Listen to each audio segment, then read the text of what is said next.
Alléluia. Gloire à Dieu. J'ai la joie dans mon cœur de pouvoir être ici avec vous.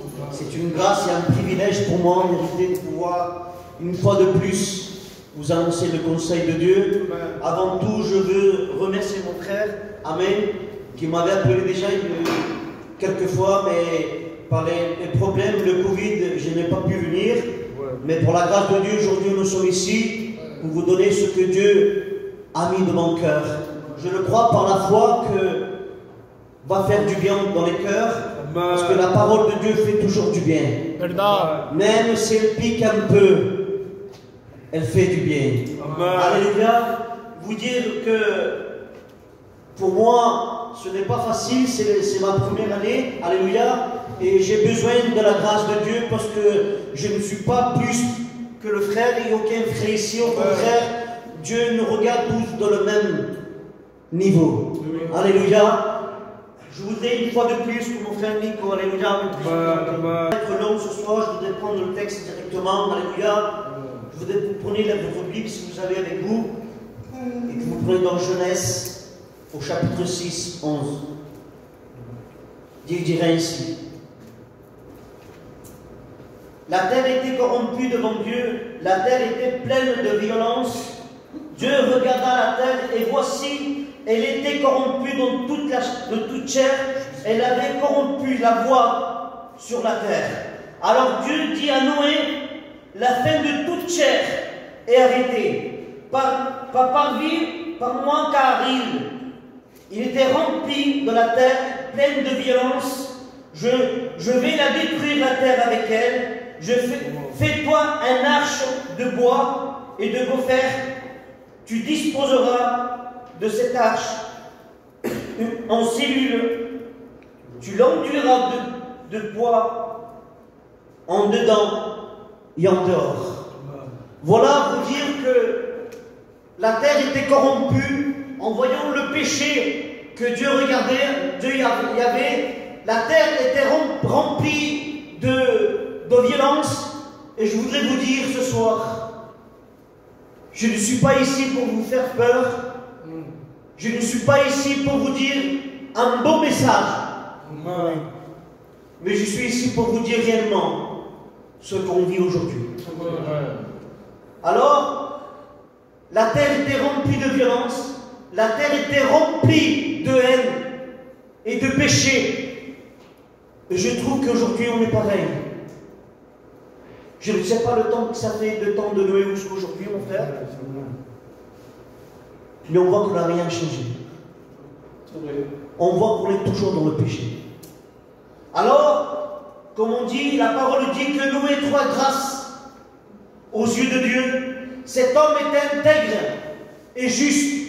Et il marchait dans la volonté de Dieu. Alors ce que Dieu veut ce soir, non que tu sois intègre, non que tu sois juste, mais que tu puisses marcher avec Dieu.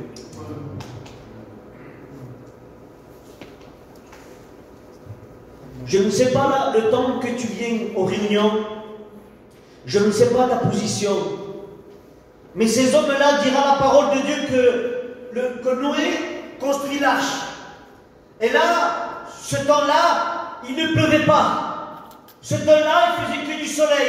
Alors Dieu manda une alliance à Noé. Et Noé écoute la voix de Dieu et construit l'arche. Je ne sais pas le temps qu'il a eu pour le construire. Je ne sais pas combien d'années il a été en train de le construire. Mais je sais que cet Noé avait entendu la voix de Dieu. Et là, la parole de Dieu dira qu'il construit l'arche. Et là, il dira qu'on construit l'arche. Dieu donnait les mesures. Dieu donnait les détails qu'il devait faire. Et les hommes rentraient dans l'arche. Comme aujourd'hui tu peux rentrer dans cette église. Et il dira à Noé, mais Noé, tu es devenu fou. Pourquoi tu construis cette arche? Pourquoi tu construis cette arche? Et Noé annonçait qu'il devait voir un grand déluge. Et les hommes se foutaient de lui en disant, mais Noé, c'est ça que moi, c'est moi qui dis ça. Hein?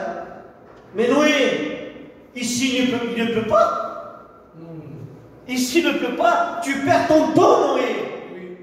Combien de temps que les hommes annoncent l'évangile? Combien de temps que Dieu avance, que Dieu revienne, et personne ne prend la décision de son cœur, de sa conscience, que Dieu revienne. Et là, le monde dira que le monde était comme aujourd'hui. Il mariait les enfants, il faisait la fête, tout comme aujourd'hui. Et personne ne prenait conscience que le temps de Dieu allait faire ce déluge. Et les hommes rentraient une fois de plus dans l'arche. Mais l'arche avançait. Le temps avançait. Et je voudrais te dire que le temps de Dieu avance.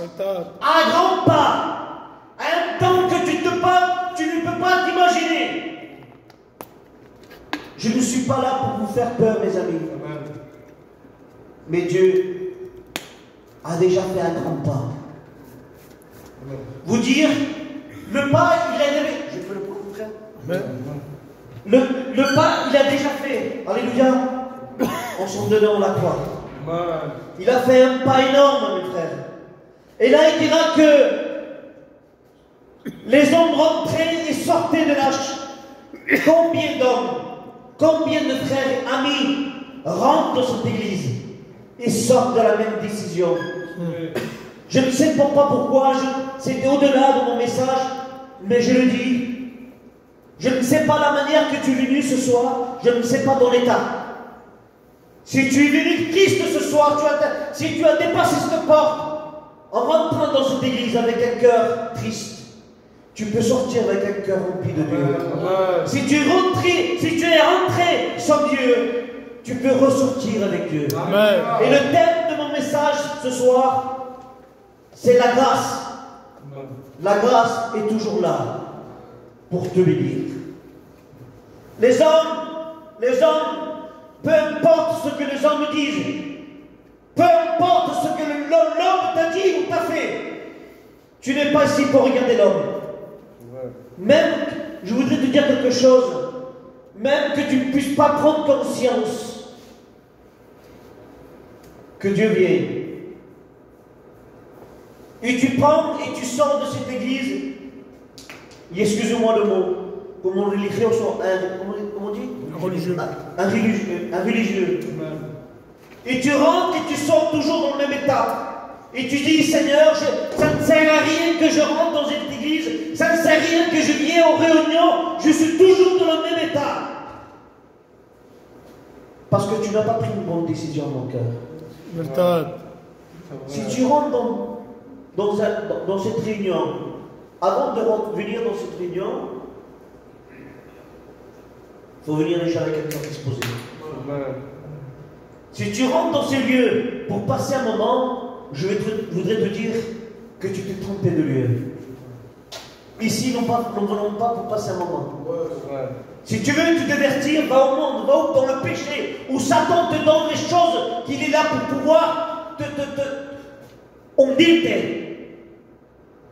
Mais la grâce de Dieu te donne ce soir de pouvoir être ici et de pouvoir écouter la parole de Dieu. Je voudrais te dire, un homme appelé Nicodème, un docteur de loi, il connaissait la loi comme au bout de ses doigts. C'était un grand homme, mais cet homme avait pris un risque de voir Jésus le soir. Et cet homme dira, Jésus s'approcha de lui, il lui dira, Nicodème, si tu n'es pas né de nouveau, tu ne peux pas rentrer au royaume de Dieu. Et là, Nicodème se met à rigoler. Il dira, Seigneur, comment pourrais-il, moi, avancé un âge, rentrer dans le sein de ma mère et naître de nouveau? Et là, regarda. Jésus le regarda en disant, Loquet carne, carne. Mais loquet spiritus. Ce qui est charnel est charnel. Mais ce qui est esprit est esprit. Cet homme connaissait la loi au bout de ses doigts. Cet homme connaissait la loi, mais il ne connaissait pas la grâce. Il connaissait la loi qui pouvait le condamner, mais il ne connaissait pas la grâce qui pouvait le sauver. Et cet homme, Jésus était au milieu de lui. Et il disait une fois, Si tu n'es pas né de nouveau, tu ne peux pas rentrer dans le royaume de Dieu. Mon ami, mon frère, toi qui es ici, je ne vais pas te prêcher une autre évangile que ceci. Si tu n'es pas né de nouveau, si tu n'as pas pris une décision dans ton cœur, tous les fois que tu viendras ici, ce sera des moments perdus. Mais qu'est-ce que tu dis? C'est des moments perdus. Pourquoi? Parce que tu ne prends réellement pas une décision dans ton cœur. Vous dire une petite part de mon témoignage, ce n'était pas dans le test, mais je vous le dis. Moi, je marchais comme les créances, j'étais perdu de ce monde. Et par la grâce de Dieu, je me suis marié avec une femme qui était chrétienne. Et moi-même, en étant gitan, comme l'Orita nous l'appelle, on demandait au défunt. Et je croyais que pour ça, j'étais sauvé. Pourquoi? Parce que ma mère, mon père qui est parti auprès de Dieu, et ma famille nous apprenait ce que les vieux nous disaient. Et nous, pas se faisait pareil. Mais un jour, la grâce de Dieu est tombée sur ma maison, est venue de ma maison, de pouvoir avoir une femme chrétienne. Et ma femme me disait, Nénène, ce n'est pas comme ça ne marche pas comme ça. Et je lui disais, que toi, tu ne sais pas plus que ma famille. Il me disait, Nénène, tu es dans l'erreur. Et je me fâchais avec elle. Et un jour, je vous demande pardon à la naissance de mon fils, d'Alessio. Il y a eu des complications à la naissance. Et là, le cordon médical était roulé 2 ou 3 fois dans le cou. Et les docteurs ont pris une décision de pouvoir faire une césarienne. Et là, j'étais dans la chambre. Je ne savais pas à qui m'adresser. Mais j'avais pensé à demander au Seigneur que ma femme servait. Mon Dieu. Alors, vous savez, je n'ai pas dit des belles paroles. Ma prière a duré quelques secondes, mais avec un cœur vrai. Amen. Et c'est là que Dieu cherche. C'est un cœur vrai. Amen. Pas à moitié. Alors j'ai dit, Seigneur, je sais que ma compagne te sert depuis longtemps. Et je ne savais pas comment m'adresser à Dieu. Si le dire toi, tu, vous, roi, je ne savais pas comment m'adresser. Mais Dieu ne regardait pas mes paroles, sinon regardait mon cœur. Alors ce soir, Dieu regarde ton cœur. Il guide ton cœur comme un livre ouvert. Il sait ta décision. Il sait de la manière que tu es venu ce soir. Il sait à sa place que tu devais t'asseoir. Et ce soir, je voudrais que tu puisses prendre une bonne décision dans ton cœur. Et là, je lui dis, Seigneur, je sais que ma femme te sert. Seigneur, je te promets, si tu me donnes mon enfant dans mes bras, je te sers. Amen. Il ne s'est pas fait attendre, mon ami. Quelques minutes après, la femme est venue, j'ai pris mon bébé dans mes bras. J'ai honte devant Dieu. Au moment que j'ai pris mon enfant dans mes bras, j'ai oublié la promesse que j'avais adressée à Dieu. Parce que l'homme est maladroit. L'homme est maladroit. Une fois que nous venons, nous prenons ce que nous voulons, on oublie. Ça faisait quelques minutes que j'avais adressé cette prière à Dieu. Alors ma vie a continué dans le péché. Ma vie était dans la boue. Et pour la grâce de Dieu, je faisais des réunions chez moi, sans être converti. Il y avait ma femme, il y avait mes frères, il y avait mes oncles qui venaient tous chez moi. Et je faisais des réunions pour ma femme. Et au moment de la réunion, je fuyais. Je partais. Et le serviteur, chaque fois qu'il venait, me disait, à ma femme, lui disait, c'est un manque de respect de venir chez toi, que l'homme ne soit pas à la maison.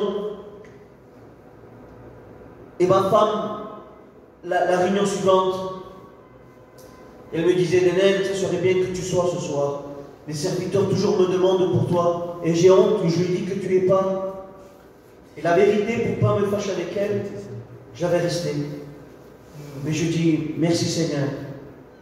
Parce que c'était ma réunion. Amen. Parce que c'était le jour, la date et l'heure que je devais donner mon cœur à Dieu. Et